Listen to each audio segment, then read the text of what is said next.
This happened way back when I was 15. My parents weren't uptight with rules at all. They allowed me to do pretty much whatever I wanted, whenever I wanted. There were very few instances where they would say no. Looking back, their parenting skills definitely weren't the best, but at the time I just thought I was lucky. Anyway, back then, my boyfriend lived only a mile away from me, and it wasn't unusual for me to sneak over to his house after his parents went to sleep. He was an only child, and his parents were pretty strict, completely unlike mine. They didn't allow us to spend much time together outside of school, which is why I would occasionally sneak over to his house in the first place. As soon as his parents would go to sleep, I would leave my house and run the 1 mile all by myself in the dead of night. It wasn't uncommon for it to be maybe 3 or 4 a.m. until I would leave for my early morning run back home. During my runs, I would make sure to stay super alert. Even at that age, I completely understood the danger I was in. I mean, I was a 15-year-old female jogging in the dark. Nobody knew where I was, and this was before cell phones were a thing, making things even worse. This night, I was on my way back, and at this point, I was only about a quarter mile from home. But as I continued running, I turned the corner into the street my house was on, just to see this van pull up out of nowhere, stopping right next to me. I honestly didn't even see or hear it coming. I stopped abruptly, in shock more than anything. But before I could turn and continue running, both the passenger and driver's side doors swung open.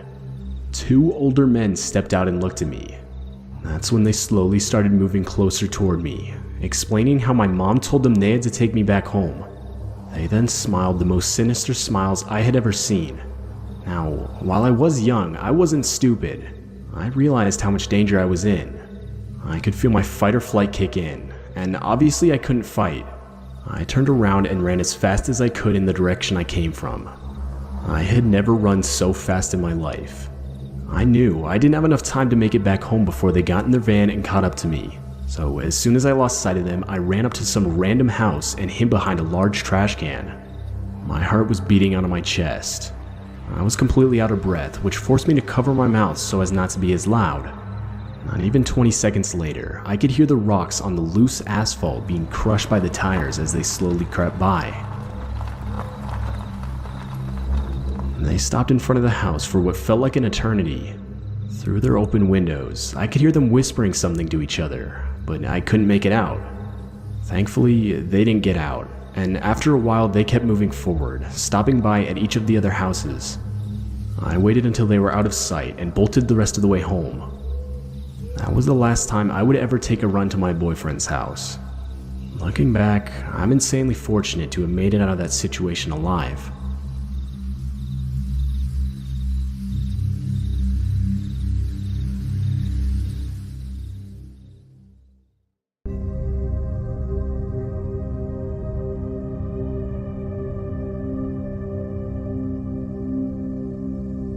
This happened a few months ago, during the time when quarantine and lockdown were at their worst. And this obviously caused me to spend a lot more time at home than usual. I live alone in an actually nice neighborhood.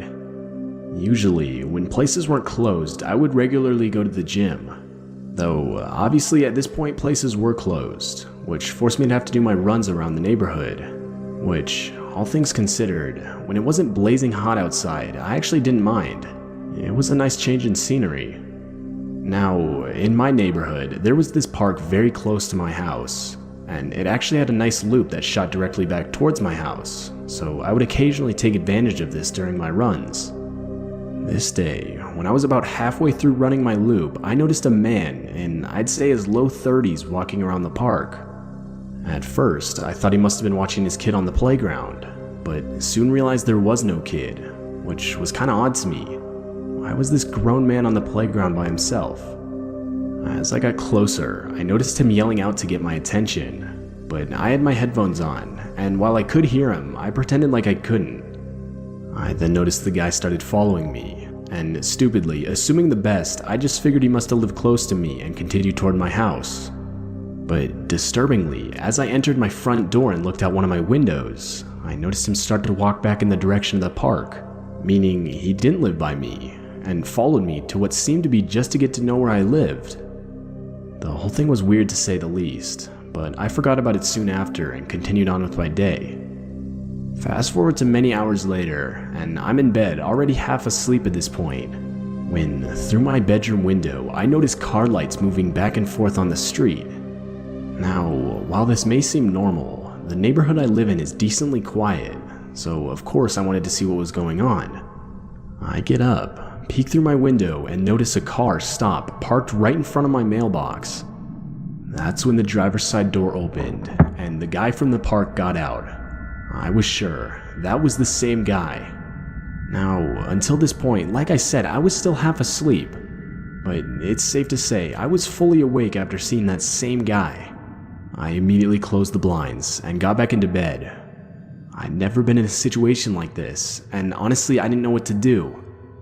After a few minutes, I could hear the car start back up again, followed by the headlights slowly fading away, which gave me assurance that it was nothing and I could just go back to sleep.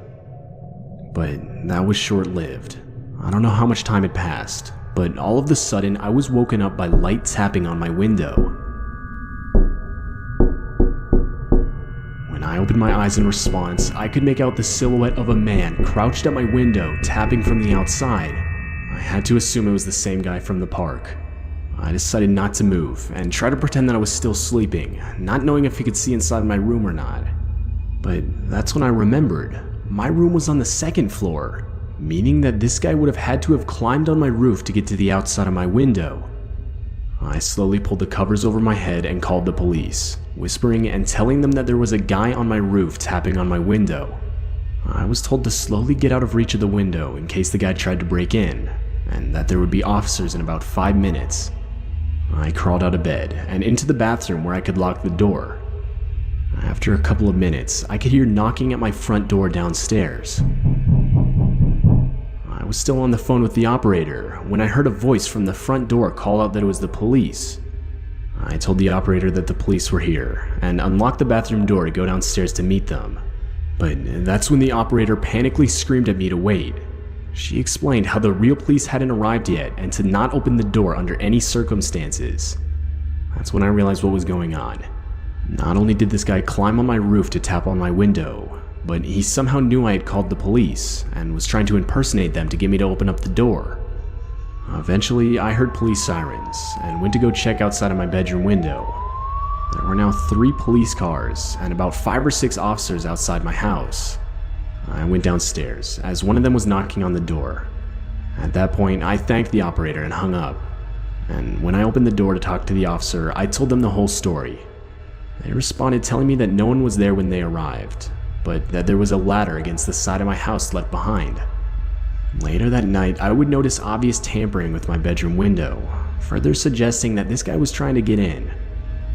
In the next days, officers would patrol my street, but I never got any more news about the situation. Overall, the whole thing shook me up quite a bit, especially considering the guy's still out there, and most disturbingly knows where I live.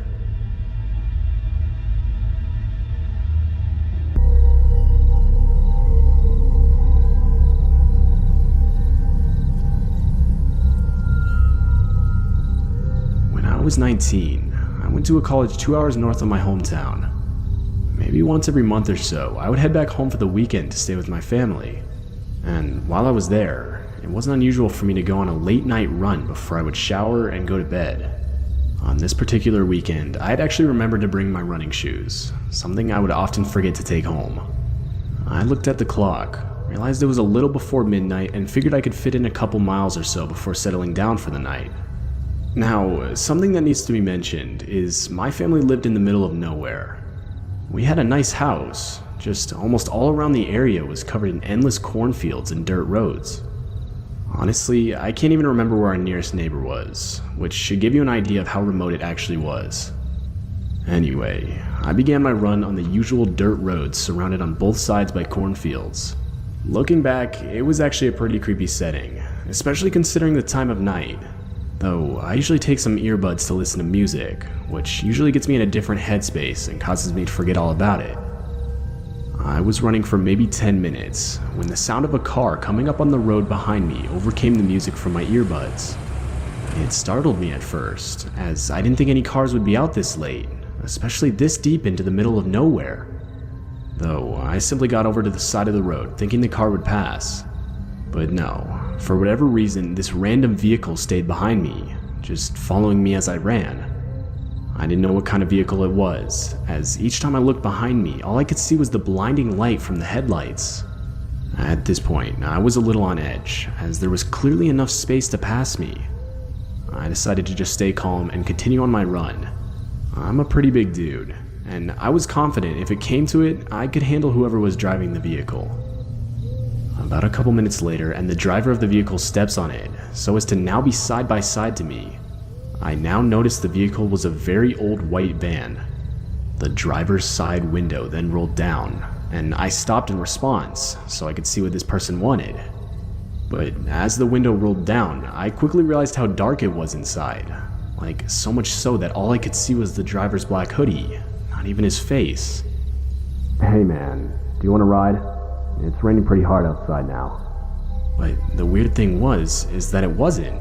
Not even enough to be considered a drizzle. I held back my response for a second, as I could now clearly hear shuffling around in the back of the van. It's safe to say the situation wasn't sitting well with me, and so I responded to the guy, thanking him, but overall declining his request. I turned around to continue running, and luckily, the van now sped past me, down the road and into the darkness. I thought that would be the end of it, but of course it wasn't. Not even 5 minutes passed since the encounter, when I could see the van in front of me stopped in the middle of the road. But not like on the side, rather it was sideways, so as to block the whole road. As I got closer, I could make out a few people, maybe 3 or 4 wearing all black walking near the van. I figured whatever was happening I didn't want any part of, and decided to just head back home the way I came instead of completing my usual loop.